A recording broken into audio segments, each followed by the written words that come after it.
இன்றைக்கி பார்த்திங்கன்னா chicken fried rice. இந்த சிக்கன் ஃப்ரைட் ரைஸ் எப்படி செய்யணும்னா, ஃபஸ்ட்டு பாஸ்மதி அரிசி 2 டம்ளர் எடுத்திருக்கேன். இதை நல்லா வேக வச்சு வடித்து தனியாக எடுத்து வச்சுருக்கேன். அப்புறம் போன்லெஸ் சிக்கன், இது கூட மிக்ஸ் பண்ணுறதுக்கு கரம் மசாலா, சில்லி தூள், தனியாத்தூள் இதெல்லாம் போட்டு மிக்ஸ் பண்ணிக்கிறேன். நெக்ஸ்ட்டு பார்த்திங்கன்னா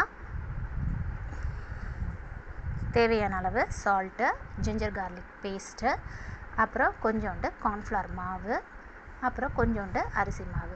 அப்போ தாங்க இந்த சிக்கன் நல்லா பொரிக்கும் போது கிறிஸ்பியாக வரும்.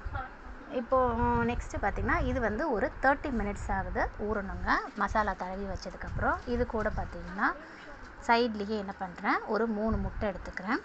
இந்த 3 முட்டையும் நல்லா ஸ்க்ராம்பிள் பண்ணி எடுத்துக்கிறேன். இதுக்கும் கொஞ்சம் தேவையான அளவுக்கு சால்ட் எவ்வளவோ அதை ஆட் பண்ணி இதை நல்லா ஸ்க்ராம்பிள் பண்ணி ஒரு ஓரமாக எடுத்து வச்சுக்கோங்க. இப்போ பார்த்திங்கன்னா 30 மினிட்ஸ் ஆகிடுச்சு.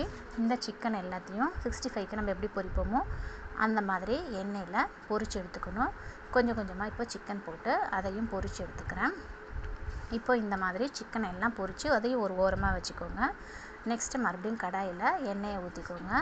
இதில் இப்போது வெட்டி வச்சுருக்க காய்கறி, கேரட், பீன்ஸ், முட்டைகோஸ், ஸ்ப்ரிங் ஆனியன் இதெல்லாம் போட்டு நல்லா வதக்கிக்கிறேன். அப்புறம் ஃப்ரைட் ரைஸ் மிக்ஸ் அதையும் அதில் ஆட் பண்ணிக்கிறேன்.